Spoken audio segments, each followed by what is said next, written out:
Cette semaine, dans le balado, un trio de films français et un film de vampire à la sauce super-héros. Bienvenue dans mon ciné balado. Vous êtes en compagnie de Patrick Marleau et Jean-François Breton.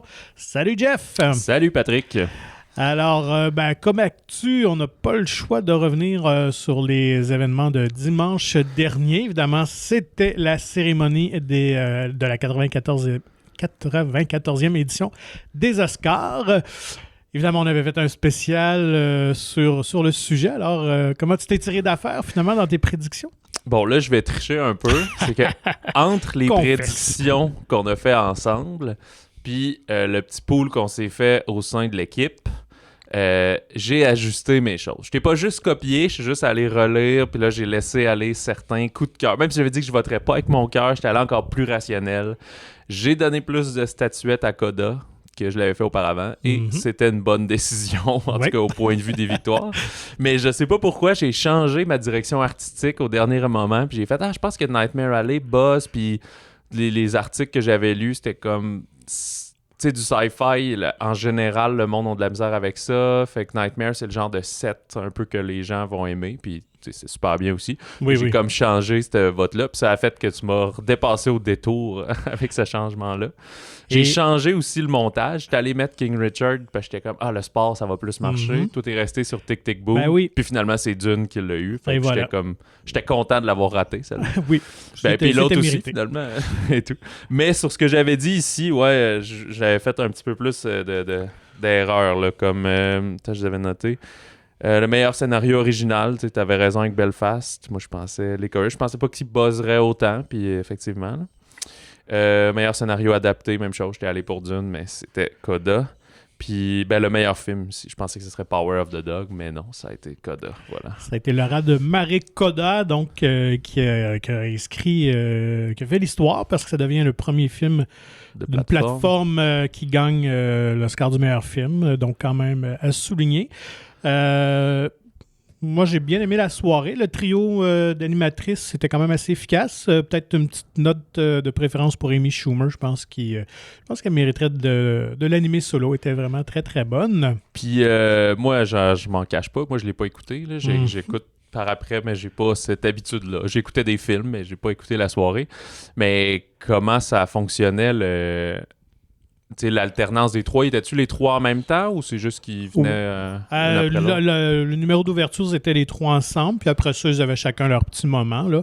Mais ils n'étaient pas omniprésentes quand même, là. Donc, c'était juste parfait. Puis tu me disais aussi que les catégories hors gala, ça a comme bien passé quand même. Là. Tout à fait. Honnêtement, je pense qu'une petite tollée pour rien, parce que quand même, ces prix-là plus techniques là, qu'on avait décidé de modifier leur présentation, finalement, ils étaient quand même présentés, ils étaient nommés, puis on avait quand même droit au remerciement là, du gagnant. Là. C'est juste qu'on n'avait pas le droit à une introduction en bonne et due forme avec des invités qui font leur petit numéro souvent, qui tombent à plat, et présenter des extraits, là, vu que c'était juste raccourci un petit peu. Là. Mais finalement, puis je pense que ça pourrait même s'appliquer dans d'autres catégories, honnêtement, parce que malgré tout ça, les Oscars ont quasiment duré encore 4 heures, ça a fini pas loin de minuit, là, fait qu'on s'en sauve pas. Exact, je vois pas. Il y avait aussi pas mal de comment dire, de cérémonies, de célébrations de films, de le 50e du parrain, des trucs comme ça, fait que c'est sûr que ça va ajouter. Là, on rajoute toujours en plus des catégories. Des petits montages, puis finalement on a interprété les chansons aussi, parce que m'en était question de pas les faire, donc... Puis, là, je sais pas si c'est là que tu allais, parce que tu me dis que des fois que les animations tombent à plat, mais je pense qu'il y en a une qui a quand même donné la claque. Là. Ben oui, tout à fait. Quel bon jeu de mots. Je suis rien. Ben oui, écoute, on a eu ce moment historique aussi, mais d'une toute autre façon, évidemment, la fameuse gifle de Will Smith à Chris Rock. Écoute, je dois avouer que sur le coup, autant j'étais surpris, choqué, étonné, comme pas mal tout le monde dans la salle, parce que les premiers instants, on se demandait, écoute, est-ce que c'est vraiment une joke? Ça aurait pu être arrangé, là, connaissant les deux. Ouais. Parce qu'évidemment, sans tout aller dans les détails, Chris Rock avait une mauvaise blague sur la femme de Will Smith. Il s'est levé, il est allé gifler Chris Rock sur scène. Mais là, visiblement, Chris Rock était shaké. Ça se ça se voyait dans son visage. Et surtout que Will Smith continue à l'insulter une fois qu'il est allé se rasseoir solidement. Et donc là, on a compris que c'était vraiment sérieux. Et là, ben, c'était le malaise dans l'auditorium. Ça se voyait chez les gens qui étaient en état de choc. Ben, aussi parce que tout le monde se demandait si tu vrai, si tu faux. Puis après ça, tu dis, ouais, mais il me semble que Will Smith, on pense qu'il va gagner le meilleur acteur dans 20 minutes. On fait quoi avec ça? Fait que les Oscars ont comme rien fait. Ils ont comme laissé ça aller. Il a présenté, Rock, lui, présentait le meilleur documentaire. Tout de suite après, ouais. Puis... Fait qu'ils ont fait ça. Après, il y a eu une pause. Puis après, je pense que c'était le meilleur acteur. Tout de suite après. Non, c'était un petit peu après, un peu plus long, mais évidemment, c'est ça. C'était un secret de polichinelle que Will Smith remportait l'Oscar du meilleur acteur. Donc là, c'était quel serait le malaise lorsqu'il va aller sur scène. Mais finalement, ouais, c'est comme tout le monde a fait fi un peu de ce qui s'est passé. Là. Je pense qu'en même temps, c'était touché. On ne pouvait pas intervenir. Pas quelqu'un, le réalisateur, un producteur, il ne serait pas venu sur scène. Là. J'ai lu un petit peu d'ailleurs là, dans la crisis room, là, dans la chambre des producteurs et tout ça. Ben, la décision a été, on poursuit, là, on y va, puis... On ne vient pas retirer Will Smith du gala, là. Donc, puis on vivra que les conséquences après. J'ai vu sur Twitter que quelqu'un a filmé genre du balcon là, de super-héros, que là, la pause tout de suite après le prix du documentaire, pardon.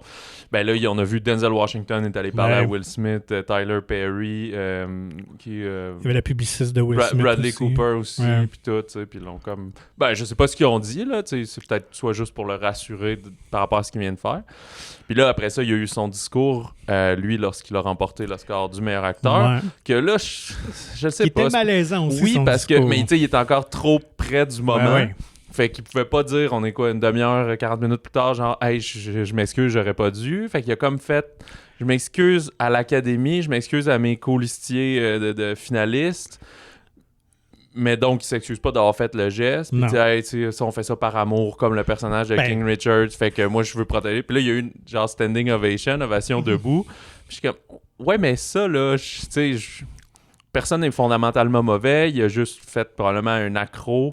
Est-ce qu'il avait raison ou pas d'être offusqué de la blague? Ça, c'est une chose, c'est une blague facile qui peut être vue de mauvais goût. Mais de se lever en plein live TV, d'aller gifler, ça, c'est quand même ce qu'on appelle la masculinité toxique. Je vais aller taper sa gueule, après, je l'injure de fermer sa gueule, puis après ça, je dis « Ah, j'ai tout fait ça par amour, dans le fond. Ouais. » Puis là, tu viens justifier un peu tes actions, c'est un peu poche. Ben d'ailleurs, Richard Williams a dit comme, tu sais, j'aime bien le film puis Will Smith, mais moi, je condamne pas du tout ces affaires-là. Là, qu'après ça, lui, il parle un peu en disant « Ah, je suis comme Richard Williams, je suis intense puis je protège ma famille. Ouais, c'était boiteux un peu comme comparaison. Mais moi, là, jusqu'à lundi, là, je me dis, peut-être que c'était stagé, là. Puis qu'ils vont nous apprendre qu'ils sortent genre un podcast les deux ensemble ou un nouveau projet, tu sais.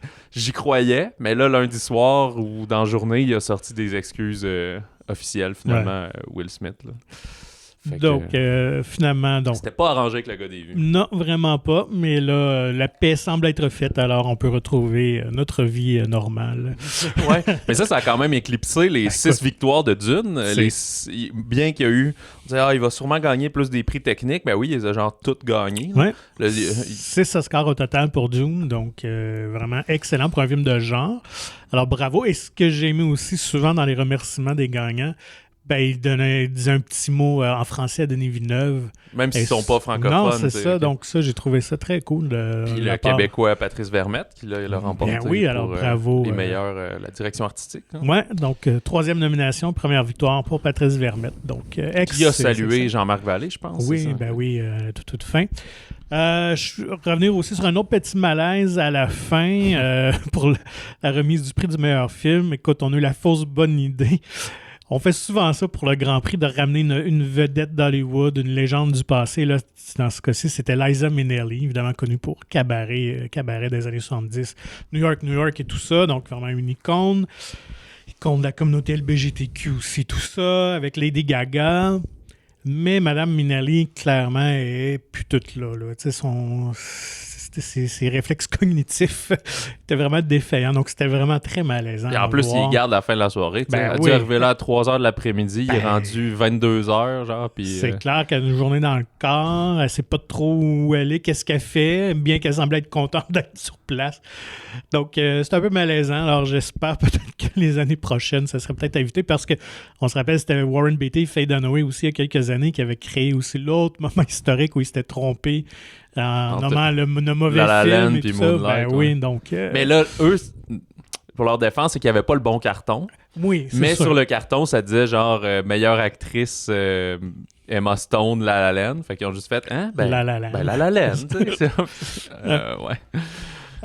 Donc voilà, alors pour les Oscars, pour cette dernière édition. Alors l'an prochain, si vous voulez gagner votre pool, je pense qu'on a fait nos preuves dans nos choix. Ça. Alors vous réécouterez notre édition spéciale l'an prochain des Oscars. Sinon, triste nouvelle aussi qui a eu lieu, le vendredi dernier, une nouvelle assez surprenante, c'est le décès de Taylor Hawkins, évidemment le musicien, le batteur des Foo Fighters. Bon, c'est une nouvelle qui touche plus la musique, mais on le souligne quand même ici parce qu'il y a eu un film tout récemment. Ben oui, il y a à peu près 3 semaines, il y avait le Studio 666, le film d'horreur des Foo Fighters.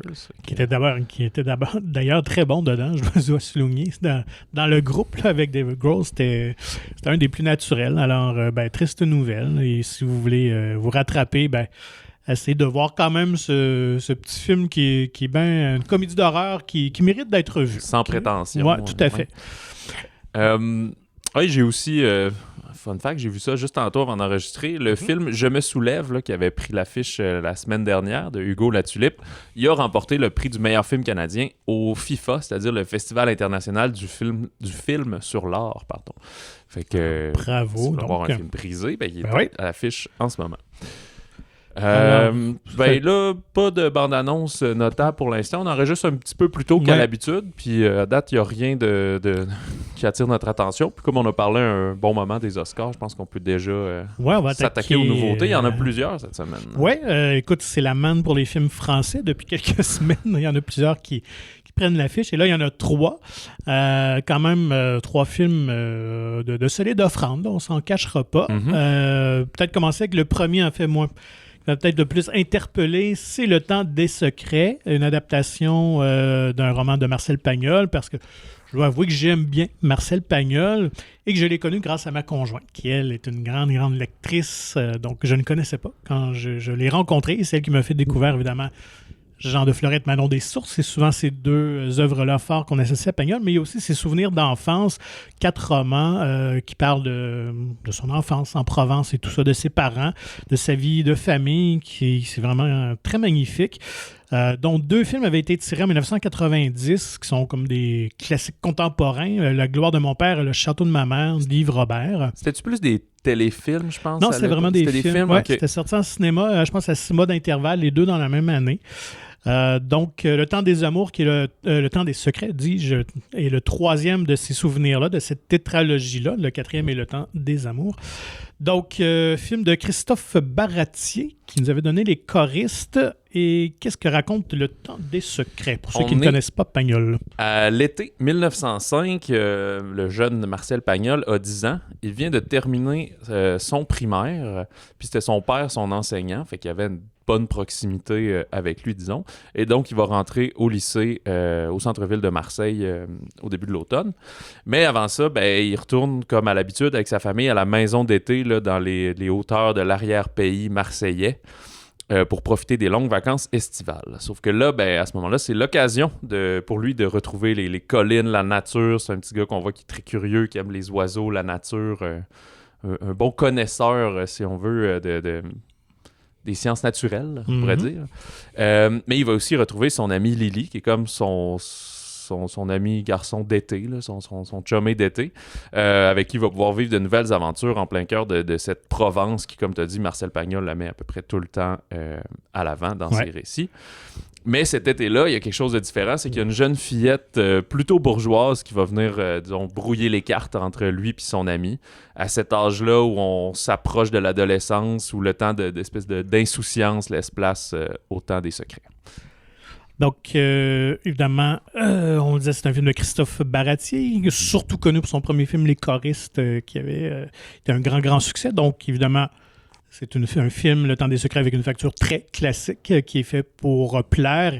Et on ne dit pas ça dans un sens péjoratif. Là. Vraiment, quand le cinéma français fait très bien ce film historique-là, classique, c'est vraiment une de ses forces. Donc, je pense que les amateurs du genre ne seront pas déçus. Ceux qui aiment l'univers de Pagnol, ceux qui ont aimé d'ailleurs les vieux films d'Yves Robert ne seront pas dépaysés.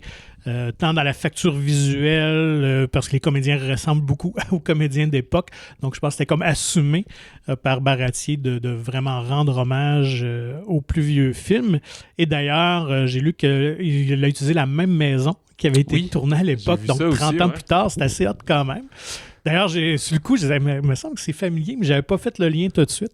Donc, vraiment, écoute, si vous voulez respirer l'été, voir de beaux paysages, de la belle musique, plonger dans cette atmosphère-là, Le Temps des secrets est vraiment à voir. Ouais, c'est d'ailleurs, tu viens de le mentionner, c'est vraiment une excellente musique, là, comme on dit, un peu dans la tradition d'un grand film, un thème composé pour le récit. Puis c'est Philippe Rombi qui travaille beaucoup en fait avec Christophe Baratier et François Ozon sur pas mal tous leurs films. Mm-hmm. C'est un peu de sujet, on va avoir un film de François Ozon aussi tantôt. Il a fait la musique aussi pour Boîte Noire récemment, entre autres, et qui avait valu une nomination au César cette année. Et ouais, fait que dans le récit, c'est ça, on est vraiment sur comment ça, la clôture là, entre l'enfant, l'adulte, que tu veux rester enfant, mais malgré toi, c'est vraiment là, l'espèce de coup de foudre qu'il va avoir pour cette jeune fille-là qui va venir changer sa dynamique avec ses parents. C'est le temps des secrets pour lui en tant qu'enfant parce qu'il commence à avoir sa propre vie, qui va s'éloigner de son père et de sa famille, mais qui va aussi réaliser que les adultes, les parents, même s'ils nous disent de ne pas mentir, de se comporter d'une telle manière, ben eux-mêmes aussi, en cachette, ils ont leurs propres secrets puis ils agissent pas toujours comme ils le devraient.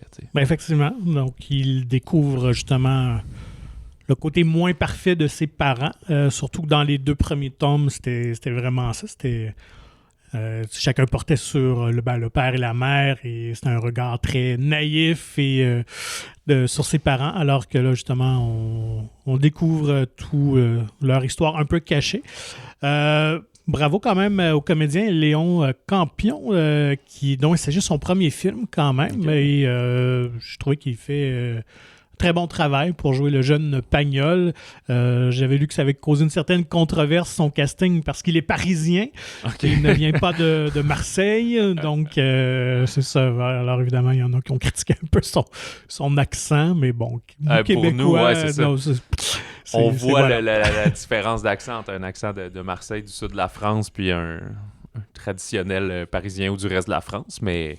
Je pourrais pas dire si c'est bien ou mal, là. Peut-être justement qu'ils l'ont trouvé cliché, mais pour nous, ça fonctionne très bien. Là. Eh bien, comment il va le Marcel, hein? Genre des trucs comme ça. Là. Ouais. Mais moi, je trouve ça vraiment charmant comme film. Puis toi, autant tu le connais plus, je me souviens d'avoir vu seulement Jean de Florette, il y a une bonne secousse, genre au secondaire, il nous avait montré ça. Peut-être qu'on l'avait lu, puis on avait vu le film. Ouais. Puis de revoir ça me donne envie d'en apprendre plus sur toute son œuvre. C'est vrai qu'il y avait eu aussi Daniel Auteuil qui avait refait Marius puis Fanny il y a quelques années, là, en genre de même chose, là, à 6 mois d'intervalle, à 8 mois entre les deux sorties. De plus, lire son œuvre, ça me faisait... J'essayais de trouver un comparatif de ce que j'apprends sur le personnage. Ça me rappelle peut-être Félix Leclerc d'une certaine manière. Pas dans la poésie, mais dans l'attachement à une région natale, à louanger son terroir, des choses comme ça. Oui, tout à fait. Évidemment, Pagnol est tellement associé avec la Provence. Alors, à découvrir vraiment ou à revoir si vous connaissez ses œuvres. Moi, je trouve que c'est vraiment un beau film à voir en famille aussi. Ouais, donc, vrai, vraiment un beau film familial, très bien fait, qui est zen, qui amène juste de bons sentiments. On sort de là avec un beau sourire. Exact. Je dirais un genre de peut-être 8 ans et plus là, pour l'apprécier. Là, quand même des fanfaronneries d'enfants au travers du film et tout. Là. Fait que, ouais, c'est très sympathique. Donc, Le Temps des secrets de Christophe Baratier. Dans un tout autre registre, allons avec Tout s'est bien passé. où là, on est dans un film de François Ozon, tu le mentionnais il y a quelques instants, qui nous habituait quand même à des films plus intenses, plus dérangeants. Là, c'est quand même, il est tout en retrait. Il laisse vraiment la place à son sujet, mais qui est quand même pas facile. C'est ça. Il reste toujours un petit mystère souvent dans ces films, là. Pas un polar, mais il y a tout le temps un petit suspense. C'est avec Sophie Marceau, Géraldine Payas, André Dussolier et aussi un peu Charlotte Rampling. Je dis un casting, peu. Ouais, casting costaud, de feu, là, c'est juste qu'elle est très peu présente dans le film, là. Mais elle est pareil, elle joue la mère des filles. À 85 ans, le père d'Emmanuel est hospitalisé après un accident vasculaire cérébral, donc un AVC. Quand il se réveille, il est diminué, il est dépendant, à peu près à moitié... paralysé. Ouais, paralysé, comme atrophié, en fait, là, les muscles inactifs, si on veut, au visage. Alors que c'était un homme qui était curieux de tout, qui aimait passionnément la vie, fait qu'il demande à sa fille aînée, il me semble que c'est la plus vieille, ou en tout cas sa favorite, qui est jouée par Sophie Marceau, de l'aider à mourir. Fait que le sujet du film, c'est l'euthanasie. L'aide médicale à mourir, tout le débat entourant ça. Donc, inspiré d'une réelle histoire, en fait, celle d'Emmanuelle Bernheim, qui est une autrice, jouée par Sophie Marceau, qui a collaboré souvent avec François Ozon comme scénariste sur ses films. Donc, en 2013, elle avait publié ce livre-là qui racontait vraiment ce côté-là de sa vie, donc la mort de son père. Et même tragiquement, Emmanuelle Bernheim est décédée il y a quelques années, en 2017, d'un cancer du poumon. Donc, on n'a pas pu voir le film porté à l'écran. Exact. Elle avait commencé avec Alain Cavalier à travailler sur l'adaptation parce qu'à ce moment-là, tu vas dire qu'ils ont dû commencer, je sais pas, peut-être 2015-14, quelque chose comme ça, ou tout de suite après la parution de son livre. Puis François Ozon, il sentait que l'histoire était comme trop personnelle pour lui, genre. C'est trop toi, je peux pas comme te l'approprier puis le mettre en film. Fait qu'elle est allée travailler avec Alain Cavalier, mais là, c'est ça, le cancer est apparu, est décédé. Je pense que lui a transformé ça en genre de documentaire. Oui. Puis là, maintenant, François Ozon disait que là, il se sentait prêt. C'était aussi parce qu'il s'ennuyait de son ami. Puis il désirait depuis longtemps travailler avec Sophie Marceau, mais ça marchait jamais. Ses projets cliquaient pas avec elle. Aussi, son ancien projet, c'était Grâce à Dieu, qui mettait surtout des hommes. Fait que c'est comme, ben là, je proposerais pas un rôle secondaire à Sophie Marceau. Là, je veux travailler avec pour vrai. Avant ça, je pense qu'il y avait eu France, il y en a eu une couple comme ça. Fait que, ça donnait pas trop. Fait que bref, cette union-là a fait que c'est le projet parfait. Elle la connaissait pas vraiment, mais en lisant le livre, elle dit « Ah oui, j'embarque. » Ça a l'air d'ailleurs, elle est magnifique dedans, très au naturel. André Dussolier est renversant, donc lui qui joue le père, évidemment, atteint de cette condition-là. Et écoute, j'ai lu qu'il subissait 2h30 de maquillage par jour, parce que les maquillages sont vraiment réalistes. Ouais, c'est ça, la lèvre à moitié pendante, puis la paupière tombante aussi. Il est en chaise roulante tout le long, ou alité un peu, là. Donc, évidemment, c'est pour public averti. C'est pas un film qui est pathétique, qui est lourd comme tel, mais quand même un sujet sérieux. Donc, faut en être conscient, là. Donc, le côté mystérieux de ce film-là, c'est qu'on se demande quand même, va-t-il changer d'idée ou non, tu sais? Parce qu'au fil du récit, il va reprendre quand même possession de ses moyens. Son allocution va s'améliorer, des choses comme ça. Mais comme c'est quelqu'un, elle explique souvent qu'on ne peut rien refuser à mon père, il est tellement tenace, persistant, que non, son idée est faite, il veut poursuivre. Et c'est qu'en France, c'est interdit. C'est ça. Alors, ils doivent trouver le moyen d'entourlouper le système, de se rendre en Suisse, mais il faut pas que... Quand tu parles de la France, ça a l'air volontaire de dire « Oui, je m'en vais me suicider. » Fait que, bref, il y a toute cette gamique-là, puis lui, fait qu'il n'a pas le choix de se plier à ses filles. Sauf qu'il y en a une qui chapeaute ça. Fait que t'as comme autant de complicité entre les sœurs qu'une certaine dualité parce que leur père a un favori, une favorite. On comprend pas trop pourquoi non plus, parce qu'on voit qu'il y a une relation tendue entre les deux. Là, dès le départ, il y a des flashbacks un peu.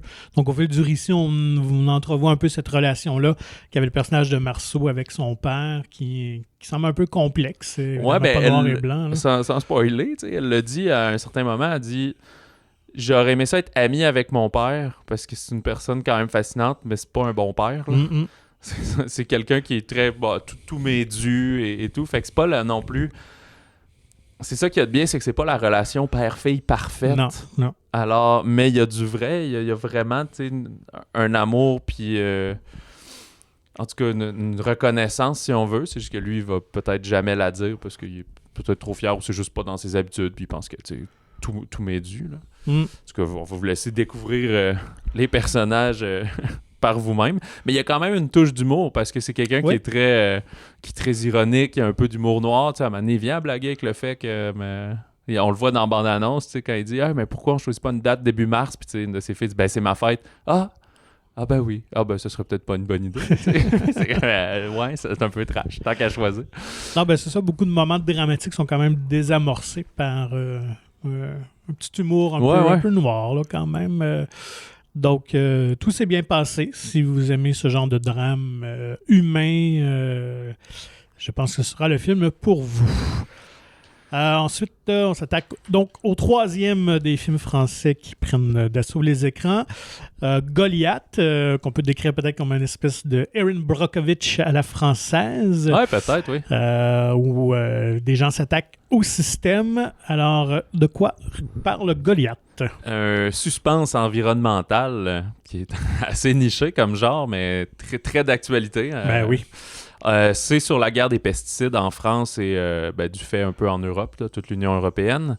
C'est toujours mêlant quand ça commence comme ça. Le personnage s'appelle France, qui est joué par Emmanuelle Berco, qui est une professeure de sport le jour, ouvrière la nuit, qui milite activement contre l'usage des pesticides. C'est un peu un film choral d'un certain point de vue, là. On a Patrick, qui est joué par Gilles Lelouch, qui est un plus obscur, solitaire. C'est un avocat parisien, puis qui tranquillement, il s'est spécialisé en droit environnemental. Et on a Mathias, joué par Pierre Ninet, qui est un peu un genre d'anti-casting parce que c'est le lobbyiste brillant, celui qui est pressé, qui va défendre les intérêts du géant de l'agrochimie. Fait que c'est un peu le méchant de l'histoire, là, dans le sens... c'est un genre de casting de job qui lui ressemble, mais ça peut rappeler... ça date, là, mais un film de Jason Reitman quand... j'ai oublié son nom, mais ça s'appelait Thank You for Smoking. Puis c'est lui qui faisait double face dans The Dark Knight, là. Oui, Aaron Eckhart. Exact, Aaron Eckhart qui faisait justement un publiciste lobbyiste pour une compagnie de cigarettes, fait qu'il allait partout pour dire que c'était non, c'est correct, fumer, c'est autre chose qui rend ça mauvais et tout. Fait que lui, il fait un peu ça pour les pesticides, il joue avec les statistiques, il va tout présenter ça d'une autre manière. Effectivement. Et alors, le film vient de Frédéric Tellier, qui avait fait aussi Sauver ou périr avec Pierre Ninet il y a quelques années, là, sur l'histoire d'un sapeur-pompier. Et l'affaire SK1 aussi, qui était, je pense, c'était inspiré d'une histoire vraie. Et ici encore, pour Goliath, qui fait référence tout de suite à David contre Goliath, là, des petits qui se battent contre le géant. C'est d'ailleurs clairement dit à un moment donné dans le film, là, le personnage de Berco utilise cette métaphore dans une de ses allocutions. Ça fait donc 10 ans qu'il travaille sur le film. Il a dit « il faut que je fasse plein de recherches ». Il a comme tout inventé, mais tout est inspiré du réel. Parce qu'il voulait pas se ramasser, j'imagine, avec des poursuites sur le dos puis dire « non, mais c'est pas exactement comme ça ». Fait qu'il a inventé des personnages. Même dans ce film-là, le pesticide utilisé là, qui donne un genre de cancer du sang, c'est tétrazine? Ouais, exact. La tétrazine, il a inventé ça. Là. Ça existe pas. Il s'est assuré qu'on pourrait pas revenir contre lui. Mais dans la présentation du rôle de chacun, des statistiques, des choses comme ça, il est allé sur le réel. C'est sûr que le film, écoute, si t'es pro, pesticides, puis l'important c'est de faire de l'argent, ben tu vas trouver le film peut-être biaisé. Mais c'est un peu ça la réalité. Le problème de la question, c'est que, et il le soulève à certains moments, c'est pas juste de dire hey, on arrête les pesticides parce que ça coule partout puis que finalement à long terme ça développe des cancers parce que là l'enjeu c'est aussi est-ce qu'ils vont cacher des recherches à chaque fois que quelqu'un fait une recherche privée elle va être discréditée. Fait que ils sont comme plus forts parce les politiciens sont de leur côté parce que c'est eux qui vont manger à table dans des grands restaurants. Il y a un peu ça. Mais la manière que le système de consommation est fait, comme il évoque, il dit là il faut produire tellement de bouffe pour nourrir tout le monde qu'on peut pas juste arrêter parce que l'agriculture bio, ça produit pas assez versus le régime. Fait que il faudrait que tu changes quand même complètement tes mentalités. T'sais, on est rendu pas mal le bras dans l'engrenage d'une certaine manière. Le film se veut pas nécessairement cynique, mais c'est un peu ça pareil. Il y a des choses que Tellier dans ses recherches, a découvert pour vrai, quand il va avoir sur de la cartographie, les grosses compagnies de chimiques comme ça vont finir par enlever des ruisseaux puis des petits cours d'eau naturels puis des choses comme ça, de sorte qu'ils n'ont pas après à en tenir compte puis aller valider la qualité de l'eau, parce que soudainement, en refaisant les plans, en faisant telle affaire, le ruisseau a disparu, donc pas besoin d'analyser le ruisseau, il n'existe pas, genre. Fait qu'il y a vraiment le côté de... Alors que la nature devrait être à tout le monde et la partager, il y a des gens qui vont se l'approprier pour en faire de l'argent. Fait que c'est pour ça que le film est vraiment d'actualité. Les personnages sont super sentis. Le début, c'est un film de 2 heures, pas mal pile. Peut-être le premier 40 minutes est un peu confus, là. Parce qu'on ne comprend pas comment les personnages vont se croiser, là. C'est pas aussi, disons, spectaculaire que genre 21 grammes ou vraiment les grands films chorales, là. On le présente pas tant que ça comme un film choral, parce que c'est ça, là, un peu avant la moitié, là, tout le monde va s'entremêler dans les causes. Donc finalement, là, on a une militante, on a un avocat qui veut défendre une certaine famille, puis tu as celui qui défend les intérêts de la compagnie de pesticides. Et c'est ça, là, j'ai l'impression que si j'en parle plus, je vais rentrer trop dans le cœur du récit, mais non, c'est vraiment comme quand même excitant comme la manière que c'est monté, que c'est présenté. C'est un bon sujet de conversation. Ça donne envie de manger bio jamais par après. Tu sais. Ça fait réfléchir sur notre consommation, effectivement. Et un peu à la manière d'Oustram la semaine dernière, ça fait du bien, ce genre de film, de drame social-là, qui expose un peu les travers ou les choses cachées de la vie qu'on n'ose pas toujours voir. Mais je veux dire, même si c'est teinté un peu d'une idée ou d'une genre de vérité qu'il voudrait nous donner, ça nous fait quand même se reposer la question sur souvent des trucs qu'on oublie, parce que finalement on parle de la claque de Will Smith parce que c'est ça qui est hot aujourd'hui à parler, puis on oublie ce qu'on mange là, au final. Et à noter que un intérêt supplémentaire pour moi de voir le film, c'est la présence de Marie Gillin. Je dois confesser que cette comédienne-là, ça a été un gros crush pour moi dans les années 90 quand je l'ai découvert. Alors, c'est fait plus rare depuis une dizaine d'années, mais elle joue un petit rôle dedans. Donc, Marie Gillin, une actrice belge que j'affectionnais beaucoup à l'époque. Autre dernier gros film, on va du côté des Américains cette fois-ci, qui nous lance un film de super-héros, mais sans super-héros, plus un anti-héros. C'est Morbius, un film de vampire, en fait, un des vampires de l'écurie Marvel. Exact, un ennemi, c'est peut-être pas le top 1, mais quand même connu de l'univers de Spider-Man, parce que Sony travaillent avec ça. Là. Du côté de Marvel, ils ont tout ce qui appartient à Spider-Man. Donc c'est pour ça que c'est eux qui produisent le film. C'est ça, les Venom et autres. Un film de Daniel Espinosa qui avait fait le film de genre de suspense de science-fiction Life en 2017. Safe House aussi. Qui n'a pas une grande feuille de route si étonnante que ça. Là. Puis, en tout cas. Exact. C'est Jared Leto qui incarne Michael Morbius. Mm-hmm. Il y a aussi Matt Smith qu'on a vu cet automne dans Last Night in Soho, qui fait encore aussi un... Il y a une gueule de gars pas tant sympathique, mettons. Tout à fait. Jared Harris, Tyrese Gibson, qui est connu pour son personnage de Roman dans les Fast and Furious. L'histoire de Morbius, alors c'est le docteur Michael Morbius, qui est biochimiste et qui souffre d'une rare maladie du sang. Fait qu'il essaie de se soigner lui-même dans ses expériences. Et là, il découvre des chauves-souris super rares qui pourraient l'aider probablement à régénérer ses cellules, quelque chose du genre. Alors, maintenant qu'il pense être guéri grâce à cette superbe idée, il réalise qu'il est plutôt infecté d'une sorte de vampirisme. Fait que, comme tu as mentionné, c'est un genre d'anti-héros qui va... Parce que fondamentalement, il est bien. Comme un peu un loup-garou, mais dans le fond, quand il se transforme du côté vampire, qui a besoin de sang, là, il devient hors de contrôle.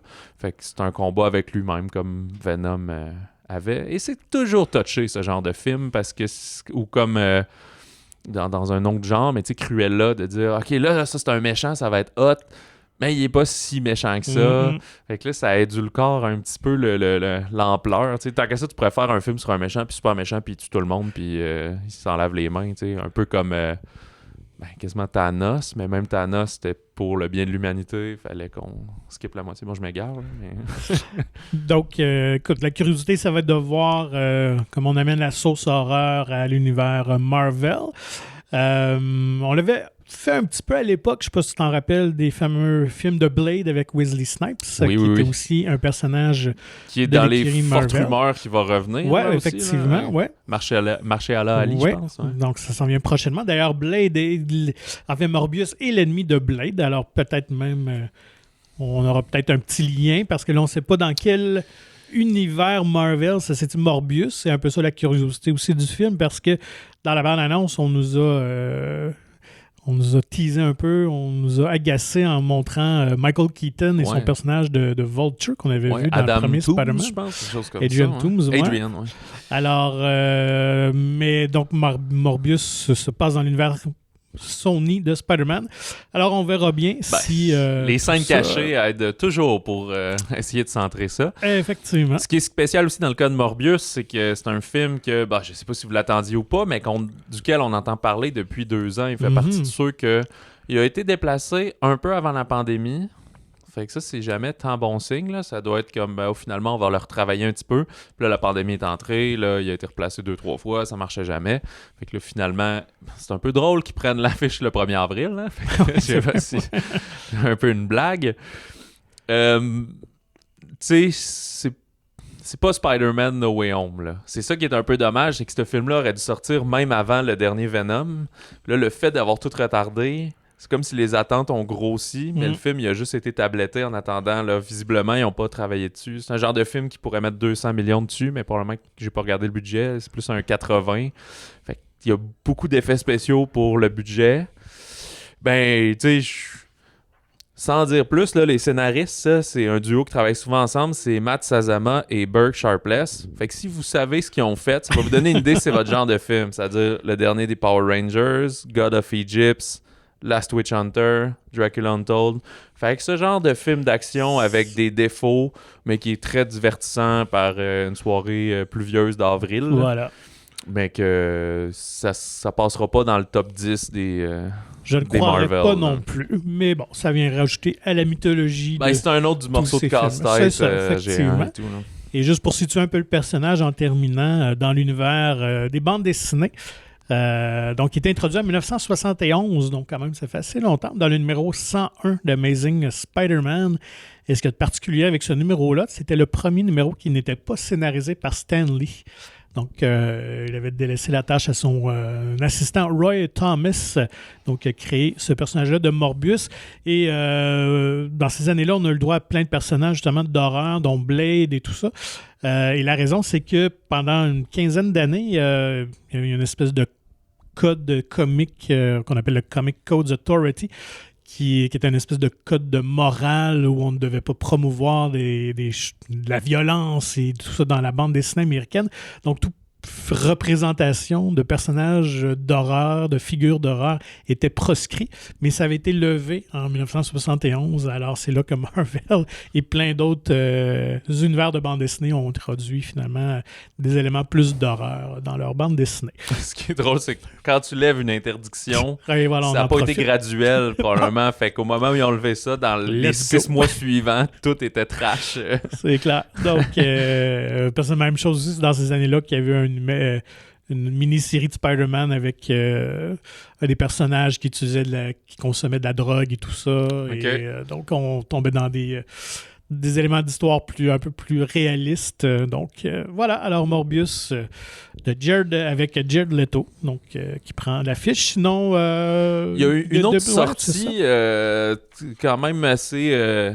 singulière, c'est un genre de film d'essai qui s'appelle Dialogue pour un homme seul de Jean-Pierre Gariepi. Je crois que ça a été présenté justement au Festival du film sur l'art la semaine dernière. C'est l'adaptation cinématographique de la pièce Garneau-Bory, créée en 2017 par Edgar Bory. Alors on est dans un genre dans un magnifique théâtre en fait, mais qui est étrangement vide. Il y a Edgar Bory qui incarne le cheminement d'un auteur qui est en résidence, qui veut finaliser sa prochaine création.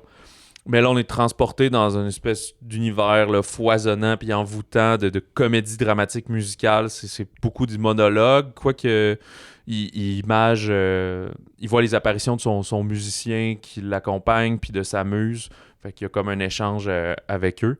Fait que c'est ça, l'espèce d'imaginaire là, de folie qui prend le dessus au fil des dialogues de cet homme seul.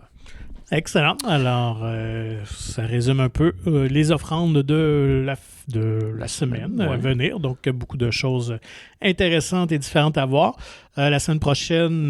Grosse semaine. Ouais, il y a genre 10 sorties. Là. Je sais pas comment on va faire pour voir ça. Je pense qu'il va y avoir un gros film familial qui va être très populaire. Évidemment, le retour du plus populaire des hérissons bleus. Sonic, je Parmi pense tous les hérissons bleus. Oui, c'est ça. Il y en a tellement. Sonic, oui, puis c'est l'apparition de Knuckles aussi, là, son némésis qui deviennent peut-être amis selon les jeux vidéo. Mais moi, celui que j'attends la semaine prochaine, c'est Everything Everywhere All at Once avec Michel Yeo. Écoute, qui a fracassé des records pour A24 en termes de sortie. Évidemment, ça a sorti sur quelques écrans déjà aux États-Unis. Mais sortie limitée et tout. Écoute, ça a fracassé vraiment pour eux. Là, ça a été donc bon signe. Espérons que ça va trouver également son public. C'est quand même un film un peu niché, mais moi aussi très curieux de voir ça et de vous en parler. Ouais, comme du science-fiction indépendant. Là, fait que c'est une branche à gauche. D'ici là, pour nous contacter, écrivez-nous au balado au singulier @monciné.ca et comme à chaque semaine, nous vous invitons à vous procurer gratuitement le magazine Mon Ciné qui est disponible en version numérique ou physique dans votre cinéma favori. Visitez le monciné.ca pour plus d'informations. Et sur ça, on vous souhaite du bon cinéma, du bon popcorn. À bientôt.